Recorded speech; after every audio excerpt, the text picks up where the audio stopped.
Assalamualaikum warahmatullahi wabarakatuh. Saya Vena Mulia Virayuda, NPM 2201020025 dengan rekan saya Aisyah Dwi Setiawati dengan NPM 2201020018 akan menjelaskan tentang penganggaran modal. Struktur modal target atau biasa disebut target capital struktur adalah gabungan utang, saham preferen, dan ekuitas biasa yang direncanakan perusahaan saat akan mendanai proyeknya di masa depan. Walaupun angka-angka berbasis besar ini adalah titik awal yang penting, tujuan pentingnya adalah struktur modal target yang mengacu pada cara ahli merencanakan pengumpulan dana untuk membiayai proyeknya. Pada bab ini kita akan mengeksplorasi cara perusahaan menentukan struktur modal targetnya. Komponen modal atau capital komponen itu adalah salah satu dari jenis-jenis modal yang digunakan oleh perusahaan untuk menghimpun pendanaan. Komponen ini yang disediakan oleh investor, berbagai jenis hutang, saham preferen, dan ekuitas biasa. Setiap kenaikan dalam total aset harus didanai oleh kenaikan dalam satu atau lebih komponen modal di atas tersebut. Biaya masing-masing komponen disebut biaya komponen atau komponen cost dari jenis modal tersebut. Kemudian proporsi sasaran utang atau WD, saham preferen atau WP, dan ekuitas biasa itu WC bersama-sama dengan biaya dari komponen-komponen tersebut digunakan untuk menghitung biaya modal rata-rata tertimbang atau weighted average cost of capital perusahaan. Biaya modal rata-rata tertimbang atau WACC itu adalah rata-rata tertimbang biaya-biaya komponen utang, saham preferen, dan ekuitas biasa. Dan rumusnya untuk mencari biaya modal rata-rata tertimbang itu adalah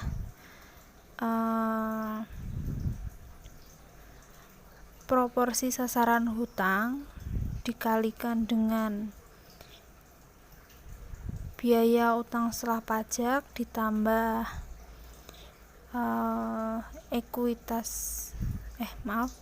ditambah saham preference dikali biaya saham preference ditambah ekuitas biasa dikali biaya ekuitas biasa.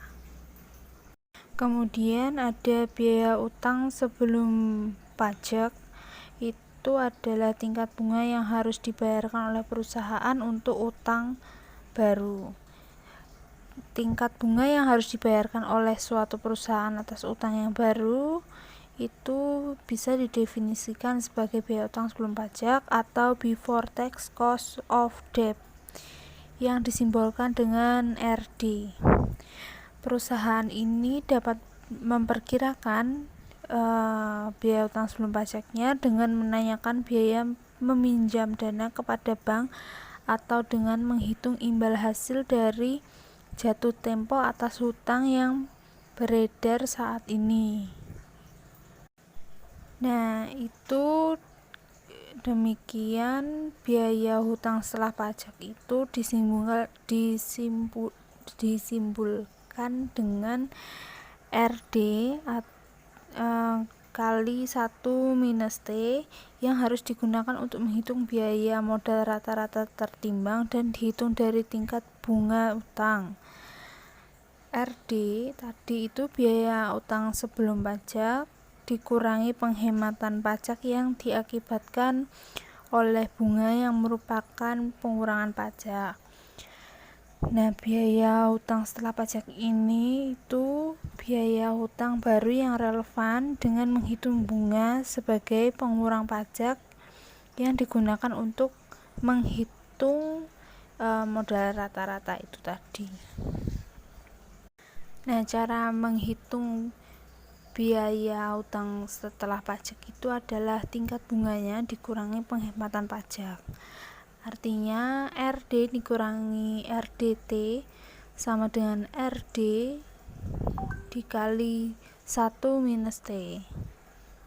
Selanjutnya biaya saham preferen atau disimbolkan dengan RP. R besar dan P pangkat di bawah, atau cost of preference stock, yaitu tingkat pengembalian yang diminta para investor dari saham preferen perusahaan dihitung dari dividen preferen dibagi dengan harga saat ini. Komponen biaya saham preferen yang digunakan untuk menghitung biaya modal rata-rata terimbang adalah dividen preferen atau DP dibagi dengan harga saham preferen saat ini. Biaya utang dan saham preferen didasarkan atas pengembalian yang diminta oleh para investor atas efek tersebut. Nah, begitu pula dengan biaya ekuitas biasa yang didasarkan atas tingkat pengembalian yang diminta investor dari saham biasa perusahaan. Nah, namun ekuitas biasa baru diperoleh melalui 2 cara, yaitu yang pertama dengan menahan sebagian laba tahun berjalan atau saldo laba, dan dengan menerbitkan saham biasa baru. Nah, untuk itu ada yang perlu ditandakan, yaitu 1. Biaya saldo laba atau cost of retained earning, dan untuk menandakan biaya saham biasa baru, cost of new common stock atau ekuitas eksternal. Nah, biaya saldo laba ini adalah tingkat pengembalian yang diminta oleh pemegang saham atas saham biasa perusahaan. Kemudian biaya saham biasa baru itu adalah biaya ekuitas eksternal yang didasarkan atas biaya saldo laba tetapi dinaikkan untuk biaya emisi. Ekuitas yang dikumpulkan dari penerbitan saham baru ini memiliki biaya yang lebih tinggi dibandingkan ekuitas dari saldo laba akibat biaya emisi yang timbul dari penerbitan saham yang baru. Nah, oleh karena itu, setelah melalui tahap perusahaan rintisan, umumnya suatu perusahaan memperoleh sebuah ekuitas dari melalui saldo laba. Untuk selanjutnya akan dilanjutkan dengan Mbak Aisyah. Waktu dan tempat saya persilakan. Terima kasih untuk Mbak Vena Mulia Firayuda yang telah memberikan waktunya untuk saya. Selanjutnya, saham preference. Saham preference adalah biaya real yang harus dibayarkan apabila perusahaan menggunakan dana yang menjual. Saham preferen adalah biaya modal saham preferen adalah sebesar tingkat keuntungan yang diisyaratkan atau diharapkan oleh pemegang saham preferen. Ada beberapa contoh perdagangan di Bursa Efek Indonesia dari saham preferen, yaitu PT Swipe Indonesia Tbk, PT Bayer Indonesia, dan PT Senturi Tekstil Indonesia Tbk. Karakteristik saham preferen yaitu pemegang saham preferen dahulu dalam pembagian dividen dapat dikonversikan menjadi saham biasa dalam kondisi tertentu, mempunyai hak untuk pembayaran terlebih dahulu atas dividen yang sempat ditangguhkan perusahaan, harus dibeli dengan jumlah yang besar. Saham preferen memiliki dampak pajak tambahan sebab saham preferen memberikan pemiliknya dividen tetap saat perusahaan mengalami keuntungan. Jika utang dan saham preferen merupakan kewajiban kontraktual di mana biaya-biaya dinyatakan dengan jelas di dalam kontrak itu sendiri, saham tidak memiliki tingkat biaya yang dinyatakan seperti keduanya. Tingkat pengembalian yang diminta para investor dari saham preferen perusahaan dihitung dari dividen preferen dibagi dengan harga saat. Pendekatan CAPM. CAPM yaitu Capital Asset Printing Model, adalah teori ekonomi yang menjabarkan hubungan antara risiko dan return ekspektasi suatu sekuritas, atau dengan kata lain merupakan model penetapan harga sekuritas berisiko. Model ini juga biasa digunakan untuk mengestimasi return ekspektasi suatu sekuritas. Penggunaan yang paling banyak digunakan untuk biaya ekuitas adalah model penetapan harga aset. Model dengan mengikuti langkah mengestimasi tingkat resiko. Banyak analisis menggunakan tingkat bunga obligasi pemerintah 10 tahun sebagai ukuran tingkat. Tujuan menghitung CAPM yaitu dapat membantu investor mengestimasi tingkat keuntungan yang dihadapkan dengan memperhatikan sejauh mana risiko sistematis yang mungkin terjadi. Pendekatan imbal hasil obligasi ditambah premi risiko sering terjadi pada perusahaan tertutup. Analisis seringkali menggunakan prosedur yang agak subjektif untuk mengestimasi biaya ekuitas. Penelitian empiris menunjukkan bahwa premi risiko atas saham suatu perusahaan dibanding obligasinya pada umumnya berada di kisaran 3 hingga 5 poin persentase. Tingkat bunga yang tinggi juga akan memiliki biaya ekuitas yang tinggi dan beresiko. Misalnya, obligasi alit memberikan imbal hasil 10%, maka biaya ekuitas dapat diestimasi dengan imbal hasil obligasi ditambah premi risiko. Obligasi perusahaan yang lebih beresiko mungkin memberikan imbal hasil 12%, di mana hal ini estimasi biaya ekuitasnya akan sebesar 16%. Karena premi risiko sebesar 4% merupakan estimasi berdasarkan perkiraan, maka estimasi nilai juga didasarkan atas penilaian sepihak. Meskipun metode ini tidak dapat menghasilkan biaya ekuitas yang akurat, namun dapat memberikan gambaran kasar yang benar.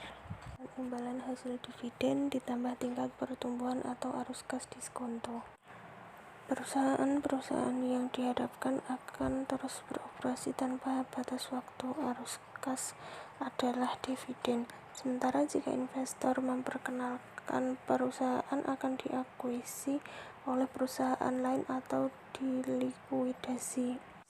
Seperti kebanyakan perusahaan, kita berasumsi bahwa Halil akan terus beroperasi, di mana akan berlaku persamaan adalah harga saham saat ini. Dividen yang diharapkan akan dibayarkan pada akhir tahun dan tingkat pengembalian yang diminta. Jadi investor berharap akan menerima imbal hasil dividen ditambah keuntungan modal sebesar total pengembalian yang diharapkan, dan dalam kondisi ekuilibrium pengembalian yang diharapkan ini juga sama dengan pengembalian yang diminta. Untuk menentukan tingkat pertumbuhan yang tepat, bervariasi dari menghasilkan fluktuasi pada DCF biaya modal. Efek secara rutin membuat ramalan pertumbuhan laba dan dividen dengan melihat faktor-faktor seperti proyeksi penjualan, margin laba, dan persaingan. Biaya emisi F, yaitu flotation cost, adalah biaya untuk menerbitkan saham biasa baru. Pendekatan CDF dapat diadaptasi untuk memperhitungkan biaya emisi dengan menggunakan persamaan yang sudah tertulis untuk rumusnya di dalam gambar tersebut. Biaya ekuitas dari saham biasa baru sesuaian biaya emisi. Flotation cost adjustment adalah jumlah yang harus ditambahkan ke dalam RS agar diperhitungkan sebagai biaya emisi untuk menentukan hasil dari RE. Nilai ini lebih tinggi 0,6% dari yang sebelumnya diperkirakan DCF atas biaya ekuitas sebesar 13,7%, sehingga penyesuaian biaya emisi adalah 0,6%. Titik puncak saldo laba. Retained earning breakpoint adalah persentase biaya untuk menerbitkan saham biasa baru. Jumlah total modal yang dihimpun selanjutnya harus diterbitkan saham baru dinyatakan sebagai titik puncak saldo laba yang dapat dihitung dengan rumus, yaitu titik puncak saldo laba sama dengan tambahan atas saldo laba per pecahan ekuitas. Sekian presentasi dari kelompok kami. Terima kasih. Wassalamualaikum warahmatullahi wabarakatuh.